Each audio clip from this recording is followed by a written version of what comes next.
Bismillahirrahmanirrahim. Bismillahirrahmanirrahim. Assalamualaikum warahmatullahi wabarakatuh. Sahabat yang beriman, Allah tidak menilai umatnya dari bentuk fisik, baik itu cantik, ganteng, tinggi, atau pendek. Namun yang dilihat adalah amalan kita. Hal ini sesuai hadis Rasulullah SAW. Dari Abu Hurairah, ia berkata bahwa Rasulullah SAW bersabda, "Sesungguhnya Allah tidak melihat pada bentuk rupa dan harta kalian, akan tetapi Allah hanyalah melihat pada hati dan amalan kalian." Hadis riwayat Muslim. Tapi tahukah Anda, jika di dalam Islam orang gemuk dicela? Ada beberapa dalil yang membahas keburukan orang gemuk. Imran bin Husain radhiyallahu an berkata Rasulullah SAW bersabda, "Generasi terbaik adalah generasi di zamanku, kemudian masa setelahnya. Sesungguhnya pada masa yang akan datang ada kaum yang suka berkhianat dan tidak bisa dipercaya. Mereka bersaksi sebelum diminta kesaksiannya, bernazar tapi tidak melaksanakannya, dan nampak pada mereka kegemukan." Hadis riwayat Bukhari dan Muslim. Dalam hadis lain, Rasulullah juga mengabarkan tentang orang yang gemuk. Dari Abu Hurairah, Rasulullah SAW bersabda, "Sebaik-baik umatku adalah masyarakat yang aku diutus di tengah mereka para sahabat. Kemudian generasi setelahnya. Kemudian datang kaum yang suka menggemukkan badan. Mereka bersaksi sebelum dimintai kesaksian." Hadis riwayat Muslim dan Ahmad. Mengenai hadis tersebut, Al-Qurtubi menjelaskan jika hadis tersebut adalah celaan bagi orang gemuk, karena kemungkinan bukanlah bawaan, melainkan karena banyaknya makan, minum, bersantai, poya-poya, selalu tenang, dan terlalu mengikuti hawa nafsu. Dia adalah hamba bagi dirinya sendiri dan bukanlah hamba bagi Tuhannya. Orang yang hidupnya seperti itu pasti akan terjerumus pada hal yang haram. Beliau juga menjelaskan bahwa makan dan hobi kuliner adalah kebiasaan orang-orang kafir. Beliau juga melanjutkan bahwa Allah Subhanahu wa Ta'ala mencela orang kafir karena banyak makan. Barang siapa yang banyak makan dan minum, maka ia akan semakin rakus dan tamak, bertambah malas dan banyak tidur di malam hari. Mengenai orang kafir, Allah telah berfirman dalam Al-Quran, "Sungguh Allah akan memasukkan orang-orang yang beriman dan mengerjakan kebajikan ke dalam surga yang mengalir di bawahnya sungai-sungai. Dan orang-orang yang kafir menikmati kesenangan dunia dan mereka makan seperti hewan makan.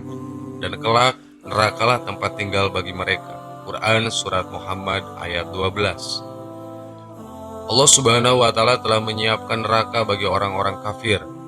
Mereka adalah orang-orang yang lebih sibuk memikirkan dunia daripada ibadahnya. Karena yang dipikirkannya hanyalah makanan, tubuh mereka pun tumbuh menjadi besar.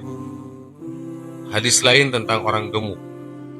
Dari Ja'dah bin Khalid, bahwa Nabi SAW pernah melihat ada orang gendut. Kemudian Nabi SAW menunjuk perutnya. "Andai gendut ini tidak di sini, niscaya itu lebih baik bagimu." Hadis riwayat Ahmad.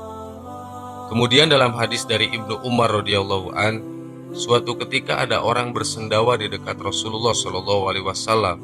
Lalu beliau menegurnya, "Jangan keras-keras sendawanya. Sesungguhnya orang yang paling sering kenyang di dunia, dia paling lama laparnya di akhirat." Hadis riwayat Tirmidzi.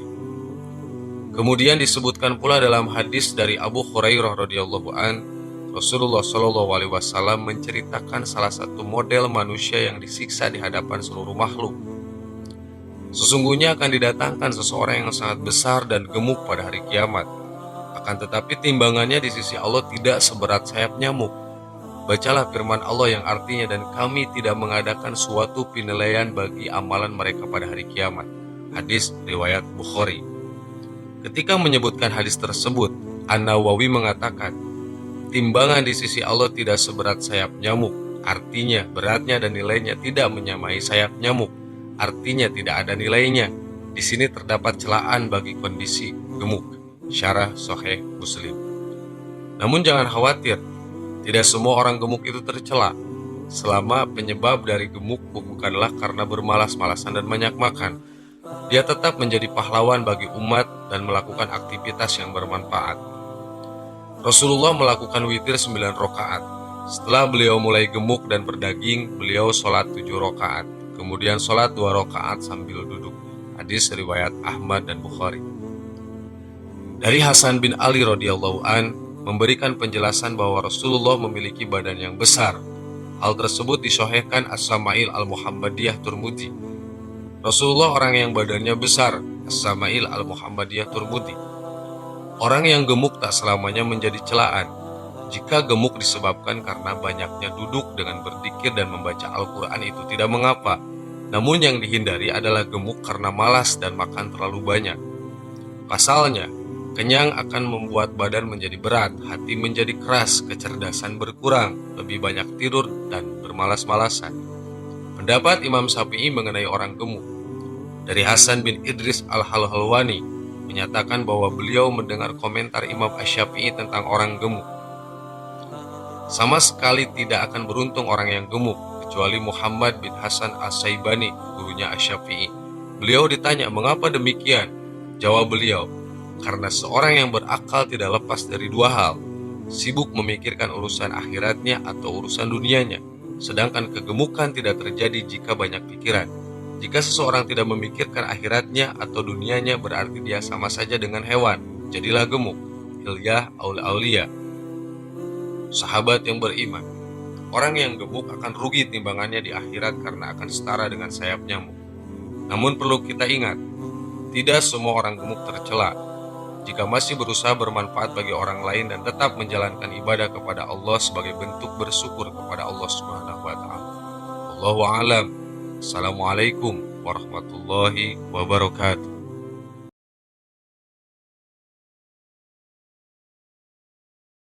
Bismillahirrahmanirrahim. Assalamualaikum warahmatullahi wabarakatuh. Sahabat yang beriman, sebagai manusia kita membutuhkan asupan energi yang dapat menyeimbangkan kondisi tubuh. Kita tidak bisa hidup jika tidak makan dan minum. Sebab kita adalah makhluk hidup, tentunya akan hidup jika diberi nutrisi. Tetapi kita tidak usah khawatir, karena kini sumber makanan sangat berlimpah. Berbagai macam jenisnya pun ada hanya untuk kita. Tibalah di akhir zaman, sang lelaki bermata satu akan tiba di dunia ini. Dialah Dajjal, orang yang akan menggoncangkan keimanan seseorang. Maka jika tidak ada iman yang kuat dan kokoh, cukup sulit bagi kita untuk terhindar dari rayuan Dajjal. Sebab ia memiliki cara yang ampuh untuk membuat manusia melihat bahwa apa yang benar itu menjadi salah dan yang salah menjadi benar. Bukan hanya itu, kedatangan Dajjal dapat membuat umat Islam kelaparan. Pasalnya, salah satu tanda kedatangan Dajjal ialah akan tibanya musim paceklik selama 3 tahun. Hal itu menandakan bahwa kita tidak akan merasakan rezeki yang berlimpah seperti saat ini, melainkan keadaan kekeringan, kelaparan itulah yang akan kita rasakan.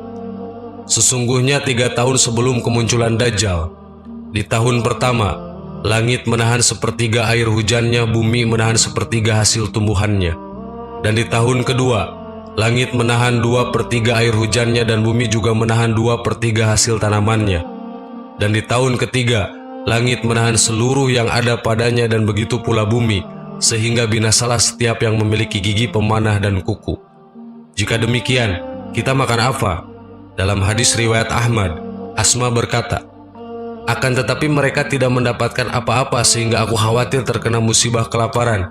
Dan apa yang bisa dimakan oleh kaum mukmin pada waktu itu? Nabi SAW menjawab, Allah mencukupkan kepada mereka dengan makanan yang diberikan kepada penduduk langit atau malaikat. Hadis riwayat Ahmad. Kita tahu bahwa malaikat itu tidak memiliki nafsu. Otomatis nafsu untuk makan dan minum pun tidak ada.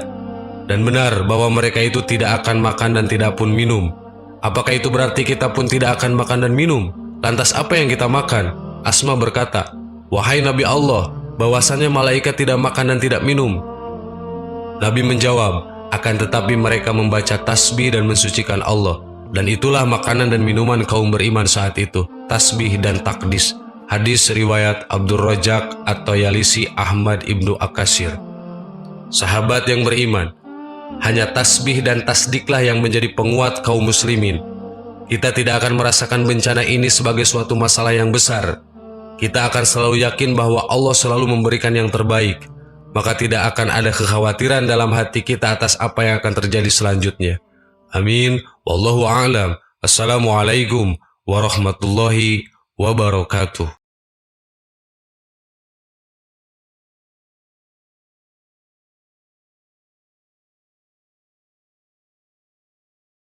Subhanallah walhamdulillah wala ilaha illallah wallahu akbar. Subhanallah